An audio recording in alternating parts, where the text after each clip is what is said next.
welcome back to another episode of Financially Forever After, a Love and Money podcast. We are your hosts, Lindsay and Brett Schunkweiler, here to give you some love, relationship. Why are you laughing? Financial money. Every time that you start doing this, you always sound like one of those late night people on the phone. Oh. Like you just have a voice for the call-in show. Someone told me I had a voice for radio. I'm like, that's very rude. No, it's bad if you have a face for radio, voice for radio. Gotcha. Then they're saying, but if they're just saying you should be on radio, stick to radio. No, you don't want a face for radio. Yeah. So lots happened in recent weeks. 2025 is upon us. Mm-hmm. We talked a little bit about setting ourselves up for financial security in the new year and some tips for. We're going to go into here in a little bit some habits to leave behind. Okay. From last year and like what can we do better this year? So there's your little teaser. You know on average like how many people that set resolutions end up like? Oh yeah, I know my stats. Do you know your stats? Like less than 2 weeks. Less than 2 weeks. Is it less than 2 weeks? Yeah, people break the resolutions typically within 2 weeks of when they set them. I would have thought at least till mid-February. Is it because most states are like in blizzard conditions in January? So people like, are just I'm at like, home. to heck with this. Well, I mean, you think, if you want to get out to the gym, then you're like, oh gosh, it's so cold. I don't want to get out. Like the heck with that. Yeah. And guess what? I have some leftover cookies. I have some leftover candies. Because, I mean, heck, you and your mom and kids, they're always making candies at Christmas time. Yeah, it's Christmas candy. Yeah, but it only, it's not real good 2 weeks later. It's you really have to toss hard. it. Plus, it's a new year, so you're like, a new year, a new me. Yeah, I got to get rid of it because I'm gonna be healthy this year and I'm gonna work out this year. Yeah. And then you're good for a week, and then you get to like Wednesday the next week, you're like, I'm losing focus. Or, and then by Friday, you're like, the heck with this. Yeah, I give it a shot. And everyone's always like, I'll start on Monday. Monday's the day. I know I'm guilty of I'm just having a cheat weekend. See, by this year is I didn't set any resolutions, so then I can't be disappointed. You know what? Neither did I. Sounds about right. I'm going to pass. Like, you work on you. I'm good. That's true. Well, now that the colder weather is upon us, we're in the Midwest, so obviously it's definitely cold. Oh, gosh, yeah. We actually were fortunate. We missed the giant snow blizzard that came through, but we still got, cold temperatures, just freezing. So it led me to our term of the day for our relationship side. And I thought this was pretty,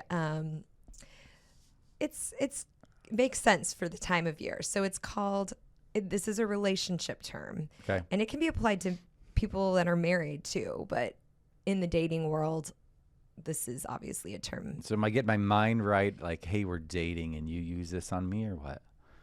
Yeah, like I said, married people can, this applies to married people. All right, as well, what do we got? But if you're dating, this is like a certain term that most people can be referring to. It's called cuffing season. Take a guess what you think. Cuffing.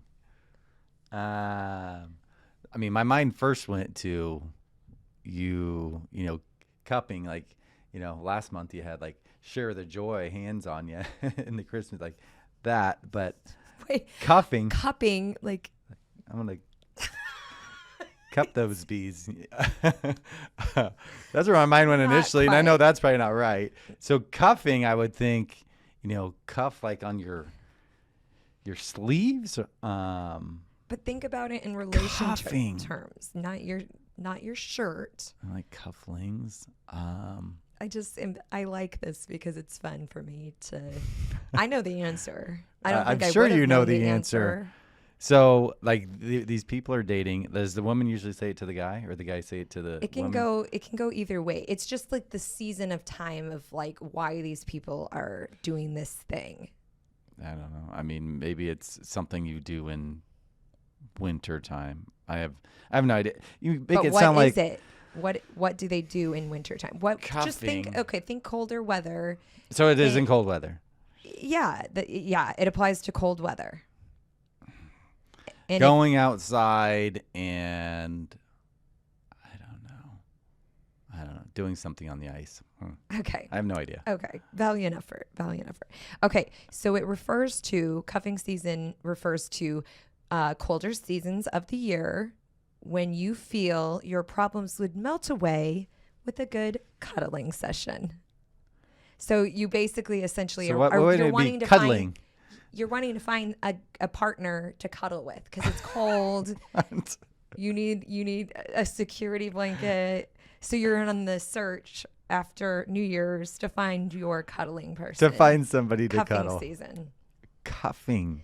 I wonder why they call it cuffing. I really honestly it doesn't don't really know. make sense to me. Now, Cuffing, granted, I'm because such you're a logical cuddling. person. Like, Yeah. how does you don't have your cuffs around you. I don't know. Maybe you you're wrap wearing your sweaters. arms. Yeah, Maybe you wrap true. your Yeah, arms you're around linking the on- other I don't know. person, like Could giving, be. keeping warm. Could be. I just would think that's called cuddling. Like that would make more logical sense. But you know what? We had terms back in our day that, as we were growing up that don't apply today. Each generation has. And now their our own young terms. kids, our middle school and high schoolers are like, oh, you got the Riz and Yeah, our daughter even created Ohio and Skibbity Toilet and like all these weird what things. generation I have are no they? idea what they mean. An alpha generation term playbook for you for Christmas, where it had all the all the terms that the little generation alphas are using, so that they even came with pictures. Yeah, they did. Yeah. And she's a good artist. She's a very good artist. So yeah, the Riz. You got the Riz. The Riz, Giat, all those terms they're using that we're butt. like, what? Just so you know, that's a butt. It's that. But yeah.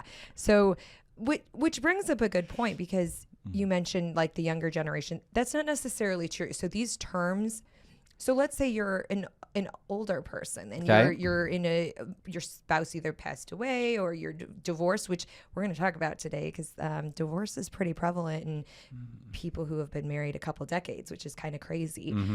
So say you're getting out there again in the real world. So it is recommended to Google some of these terms, because if you're trying to online date and you have no idea what a lot of this stuff means and you're going in blindly, you're going to be in for a world of shock. So it's not just younger generation that's well, I think I would just Google the word as it comes up if somebody uses it. But they recommended, say, like, so you were putting a bio sheet on your relationship page or whatever dating site you're on.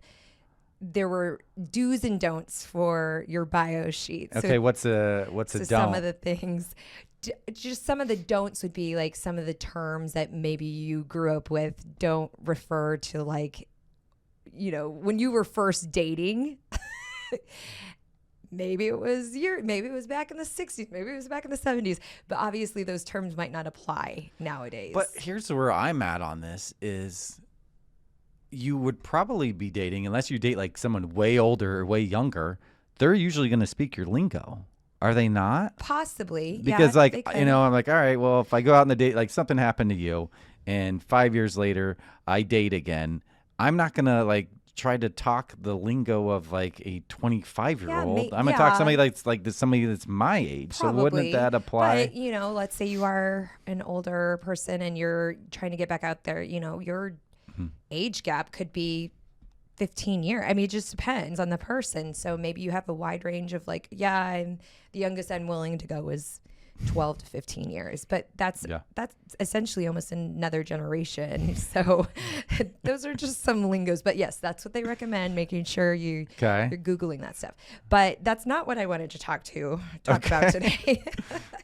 It just, because of the weather, it got me in thinking of that term. Okay. But the thing I wanted to talk to you about today, because we have some clients that are experiencing this now, and I'm sure there are others out there that are going through this, but tips to help empty nesters reconnect.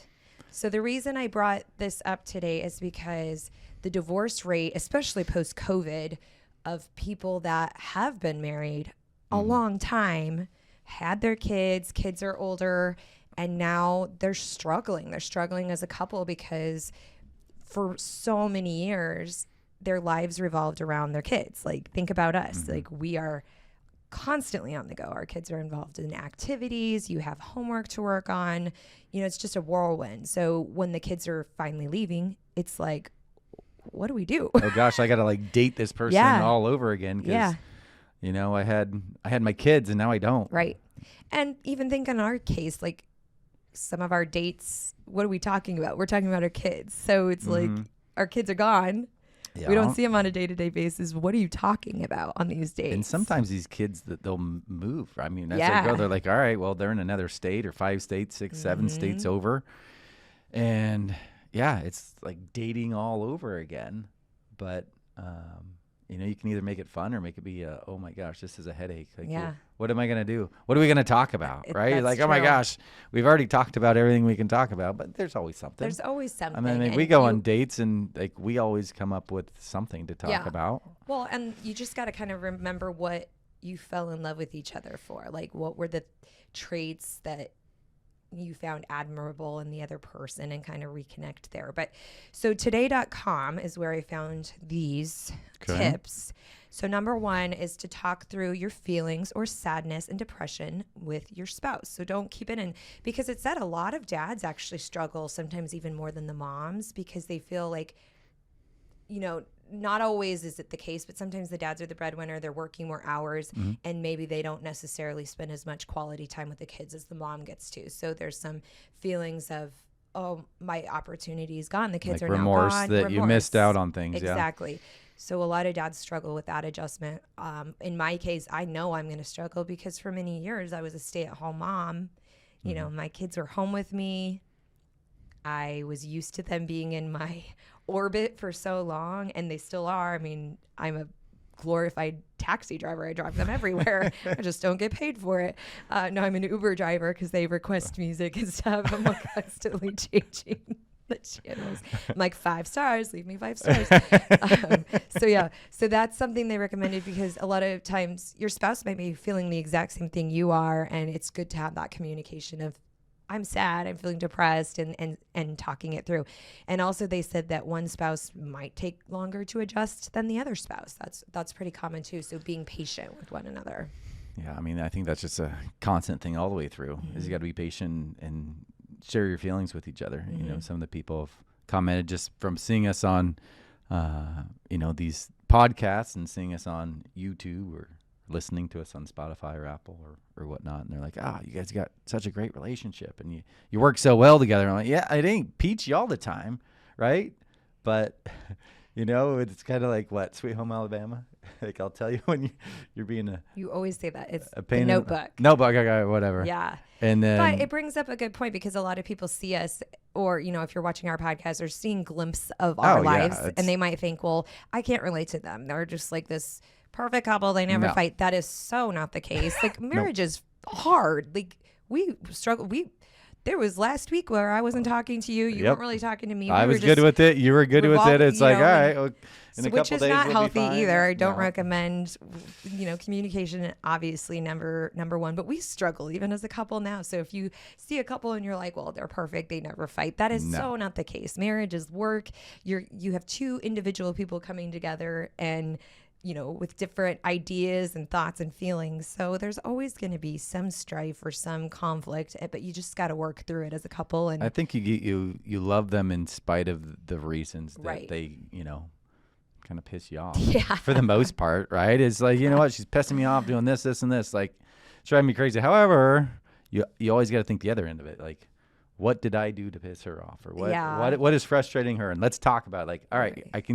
I can see where you're coming from on this, but this is where I'm coming from. Mm-hmm. Does this make sense to you? Right. And if you can get that across, however, I mean, there's sometimes like, I don't even want to tell you. Like, I don't even want to talk to you. Yeah. You don't even want to talk. Sometimes you just need you just got to get to a point like, all right, listen, things aren't good right now. Let's just talk through it. And then, usually after an hour or 2, it's good. Or at least getting better. And the next day we're fine. But you got to work through it. Because if you just bottle it up and you don't ever get it out, that's a problem. You're talking with a sibling. I'll just say that, a sibling here, this last week, he's like, gosh, I wish I could be more like you and just kind of be direct to the point, kind of say what I'm feeling. Cause, he just gets, he goes through things and he's like, calm, calm, calm. I'm good. I'm good. I'm good. And then there's explosion. It's like, gosh, that's not healthy. So it's good and it's healthy to actually get that out. Yeah. And to we talk talked about through that it. before. Talk we through really it all the don't time. bottle too much. Nope, we don't bottle it up. We just pretty much, and people have told us that before, like, oh, you guys bicker a lot. But because we bicker a lot, I think I don't even think it's a lot. It's not a lot, but they notice. I mean, it's bicker. like once a week, maybe. Yeah, but I feel like because we bicker, it's little things rather than, okay, let's collect all these little things until, like you said, it blows up in your face because you're not addressing it. So it's like we get it out of our, we're like just little say it and then chickens it's gone. pecking at each other, but it works for us. Maybe it won't work for you. I don't know. But so yeah, and you just like you said, the annoying or she's driving me crazy. I mean, your kids do the same thing and you still love them. So Oh, sure. Yeah. it's kind of essentially the same thing. All right. Tip number 2 is to reconnect. So they recommended spending 15 to 20 minutes a day. And that's something you can even start now with the kids at home, where let's say you're having a date night or you're just in the kitchen together cooking, where you don't talk about work, chores, or your kids. Something completely different. Say it's a funny article you read about or something. This is just husband and wife, Yep, or this husband includes and the wife. kids? Nope, no kids included. Just reconnecting on a intellectual level or something that's funny, something of that nature. And then also to focus on the positive is always key, because I've noticed this too, and I know a lot of people have said this, that as you age together, there's more and more things that might drive you crazy, like little annoying things that you do where it's like, oh, that was cute when we were dating, but now like you're literally driving me crazy and I can't handle it. So they recommended focusing on saying at least 2 positive, nice things to each other at least once a day, where it's like, I really appreciate this, or this is something that You got to be mindful of that, though. Yes, 'cause, I mean, it's a conscious effort. That is going to be a Absolutely. constant thing to like, oh my gosh, I got to remember this. I got to remember this. Absolutely. It's not something. And you might forget a few days. Just, And you get, just I mean, I be feel like thankful. a lot of times in a marriage, when you have kids, especially, you get mechanical. It's like you're just going through the motion. So you're right. A lot of it is, I have to really focus on this. This is something, oh yeah, I'm supposed to say 2 things about her today. Let me really focus on stuff she's doing or he's doing.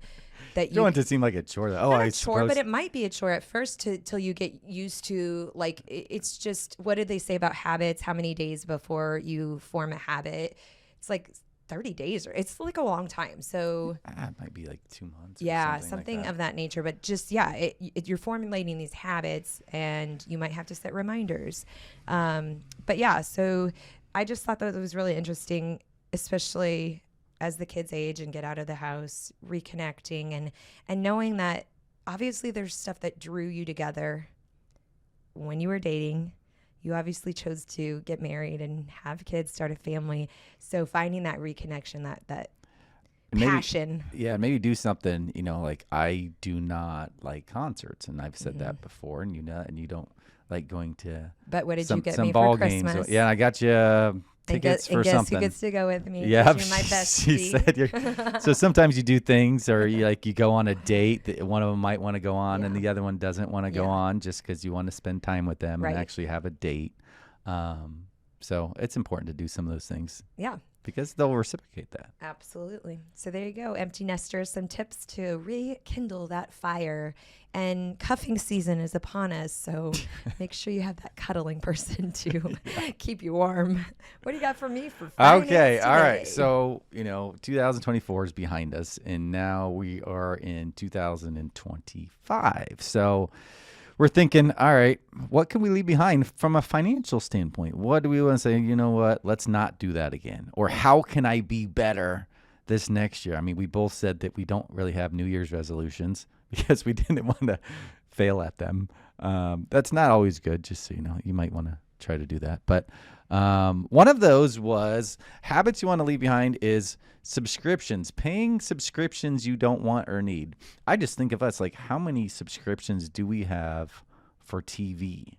I mean, Oh my gosh. well, the thing is, too, our kids will come to us and be like, oh, I want to watch this certain show, and it's only on this certain apps. And then we're like, there's another one we But didn't then know we about. forget about We it. forget And then it about sits there in months. And, Mhm. and Yeah, I try that's to bring you the credit card statement every month. And like, hey, what's on? But we've had one time that it was like 3 or 4 months it went on there. I'm like, I haven't had you look at this kind of on me. I haven't had you look at this for months. And you're like, oh, well, this subscription definitely shouldn't be paying for that.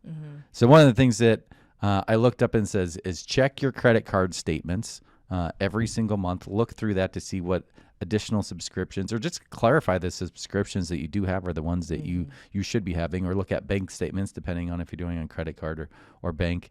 And then I didn't even know this existed. You probably do. I'm not super tech savvy though. There's a subscription tab or on services like Apple or Google. Did you know that? What do you mean? So apparently there's some type of tab that you can go on like underneath Google or underneath Apple, and it actually lists like all the subscriptions that you have. Amazon does that, so it tells me exactly. Well, here's the thing: it depends on how you set it up. So like Amazon only has Prime and some other subscriptions that are affiliated through Amazon. They won't list like Netflix or Disney because they're not on the same. So there is an app though. Did you look at this where it's like it will do all your subscriptions? I seen that. I seen some so you sign up for ads it. There is or whatnot a fee on there for it, but they will go. I think you must put in. I haven't looked into it, but I think you must put in your information, and they're able to find everything that you're currently paying on or subscribe to that you might even forgot. I hope it's like a one-time fee and not like an added subscription fee all the time. So that brings up a good point. You just add to it. Check your bills monthly, which is good. But let's say you're on a subscription that's a yearly thing where you pay once a year and you forget about it. So this, I think it's Rocket Money or something like that. Could be, yeah. That sounds right. Pays, or it shows you what you're actually signed up for, so that you can cancel it hopefully before that money comes out of your bank. There you go, Rocket Money, if that's a real thing. Yeah. There's your little promo for you. Mm. Next thing was settling a medical bill you can't afford. Now, granted, this isn't going to apply to everybody. No. But I didn't even know some of these things were available. So, being in the financial world all this time, I don't deal a lot with like, oh, people have medical debt. What's the best way to pay it off? So here's a couple tips for you that I found online here. So see whether you're eligible for a hospital's charity care program. So there is a nonprofit or underneath some nonprofits, hospitals are required to provide free or reduced cost care to patients within a certain income range, which varies from hospital to hospital, and it's not always advertised, so you need to reach out and ask about it. Now, we've heard people say before, like, oh, I had my bill, forgiven by the hospital or whatnot. You can ask on that. You might potentially qualify. If you don't qualify for financial assistance, ask the billing office for an itemized bill. Go through that. There's a lot of times that there could be some wrong codes on there or something might be off. If your bill's technically correct, you can try to negotiate. I didn't know that. Did you know that you can negotiate your bill? I had no idea. You can negotiate your bill. Reach out, see if you can negotiate the bill. And how does one go about negotiating? Does it recommend you I don't know if it's with like some medical person beforehand? Because if you're not a medical person, how would you know? Some of the way they list things. Yeah, what so he said is confusing. he goes, I always tell people the numbers are fake. They don't matter. They can always be lowered, says Walker. So the guy that put this article together, he's like, see if you can negotiate the price. And who do you go in and negotiate with? I would guess you'd have to talk to the billing department. Billing, okay. Now, granted, they might send you somewhere else, but it doesn't hurt to try. Yeah. Worst case scenario is you pay the same amount that you did before. Right. And then you can get put on a payment plan. So those are some things that you can do potentially in regards to a hospital bill or a medical bill. Next is ignoring your credit card debt.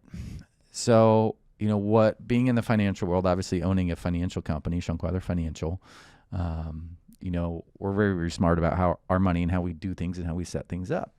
But not everybody, has the, kind of the patience to do it in the correct way, or as I view it as the correct way. And the correct way, I think, is as long as you're capable and you built up your checking and your savings, you got 3 to 6 months of your gross annual earned income liquid, then you can have it set auto pay. So our credit card bill is automatically paid. So whatever we swipe on there, we get the points for, it's automatically paid. Now, if you do not have the discipline to have enough money in your checking account all the time, or just don't have enough money in there, then obviously you can't do that. I'm like, I'm just going to keep swiping everything. But, we put gas, groceries, all the essentials we're going to put on there.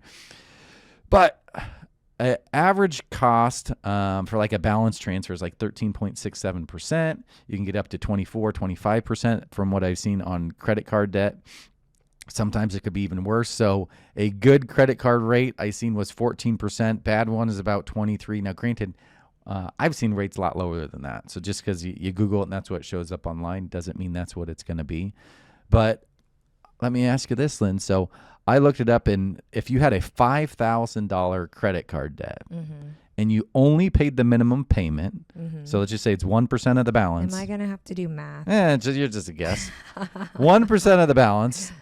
How long, in regards to years or months, how long do you think it would take you to pay that off? Pay it off.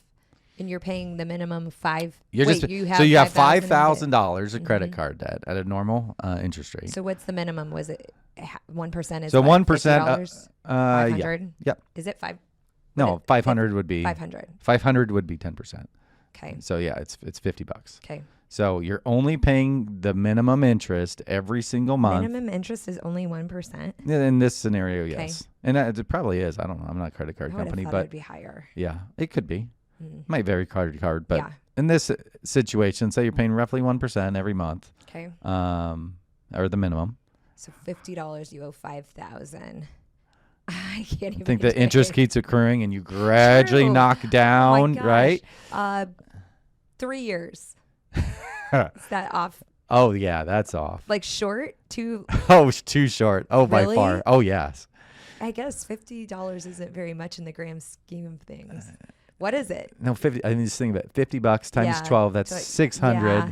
times I told 3 you, my years. math is That's only terrible. I need a calculator. 1,800 overall. That's all good. Yeah. So it would take you about 285 months. Oh my gosh. Okay. Which what is is that in years? a little shy of 24 years. Oh my gosh. You would have cumulatively paid about $9,332 Because your interest is growing, but how do you know in what your interest. Yeah, I was going to say. That's an interest. Oh my gosh. Plus your balance of $5,000 that you initially put on it. That is insane. So you're talking $14,332 and you charge, well, that's collectively. $9,332 is just the interest off of a $5,000 So amount. what is the moral of that story? The moral of the story is don't put anything on your card that you can't afford to pay off on a monthly basis. So now you might say, hey, go back to your medical bills. Hold on one second. Okay. So you might say, Brett, I don't have enough in my checking or I don't have enough in my savings. Like, how do I get there?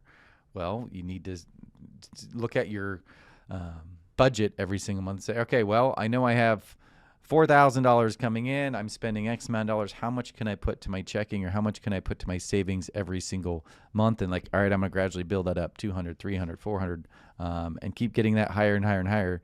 So then you can be where you want to be at a position to where every month, anything that you do charge on your card, you're just getting all the points. You're getting the free miles or the whatever else they're going to give you for free, because you're automatically having it debited to actually pay off the bill every single month. And if you can't do that, you probably shouldn't charge it on a card. You probably want to use a debit card instead to say, just pull from your checking account. So that way you don't get charged the anywhere from 8 to maybe 25, 30% interest. So that's the moral of the story, is you want to build that up and get to that to where you want it to be. Okay. Well, that's good money advice for the new year. Okay. So let's see here. One more thing. If you feel the need to buy expensive things, you might say, all right, well, what can I do about that? So there was a term. I know you asked me a term earlier. Yeah, you got a term. So for I have me a term today. for I'm so you. excited. It's actually kind of two type of terms. So oh gosh, it's as long called as it's not math. Lifestyle creep. Okay. Like it's creeping on you. You want your lifestyle to be glamorous, and you see all this Instagram posts and all these people that are fancy, and that's creeping on you. Yeah. Is that right? Yeah, but they call it lifestyle creep. I didn't want to give you the second one. Okay. They also say lifestyle inflation, because that's kind of built in. Like, hey, guess what? I got a raise. Yeah. I got a new job. Yeah. Oh, I think I need to keep up with the Joneses now. Like, I need a new house now. I need a bigger, fancier, brighter new. Or that might be resolutions like, oh, I need the new car, the new vehicle. Yeah. Yeah, or you know what? Now that my job, I'm getting an extra $700 a month. I am now going to. I'm going to get that purse because I deserve the purse because I'm working hard enough. Or I'm going to get that pair of golf clubs because why not? I can afford it. But what happens is then you say, all right, well, I was used to living off of $4,000 a month, and now I'm living off of $5,000 a month. So when you think as you're headed into the retirement years, your standard of living has gone up and up and up and up. So now you are used to that that standard of living. And you have to account for that in regards to inflation. And out of like a 3 to 3.5% inflation, everything doubles roughly every 20 years. Because when I meet with people initially and I talk to them about retirement, usually the first handful of years, like, I'm not worried about, like, you're good. Like, you got plenty of money, you're fine. But it's like, all right, well, what about 10 years out? If you're living off of $5,000 a month, now you need $7,500 a month. Do you have enough for that? What about another 10 years later? So we're talking 20 years from when you initially started. Are you going to have enough to have $10,000 a month income? And they're like, I never thought about that. I was just thinking I'm good on my current lifestyle. So as you keep creeping up your lifestyle and have that go up more and more and more, your retirement nest egg has to get larger and larger and larger as well to account for that new lifestyle that you have. So that's just something to think about, is you need to really be cognizant of that. And there's nothing wrong with upgrading your lifestyle some, and that's fine. And we've done that before. But as you grow and you make more, you also need to save more. And then say, hey, you know what? If you got a raise for $700 a month, why don't you take $300 of it and use it for lifestyle? Like, that's fine. Why not? You earned it. Yeah. But take that other $400 and let's put it away, because you're going to need it for later, because you did creep up that lifestyle. And it might only be $100 or something, but just kind of proportionally, at least at minimum half and half is what you want to do. Okay. That makes sense. So not only do we talk about empty nesters today, but we talked about growing your nest egg. Yes. Why not? Nesters, It all nest goes egg. hand in hand. So great money advice for the new year, babe. I think so. Good work. Yeah. All right. Well, thank you for joining us on another episode of Financially Forever After, a Love and Money podcast. If you have questions regarding relationship, maybe terms, maybe things you don't even know what they mean, and you want us to help you out with them, we're happy to do that. We might not know, but we can help you figure it out. Or if you have money or financial tips or questions, Retirement that you would questions, like tax questions, yeah. to ask Brett his knowledge on, we're here to help. So hit us up with those questions. You can ask on our website. What is our website, babe?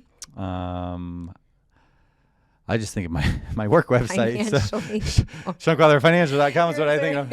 No, our Financially Forever Financially After. Forever After. There you go. Yeah. Oh, the 4. Financially Yes, 4. Don't forget the 4, four. not Don't FOR. The 4. Number 4. Financially 4. You can also everafter.com. Go onto Instagram, on Facebook.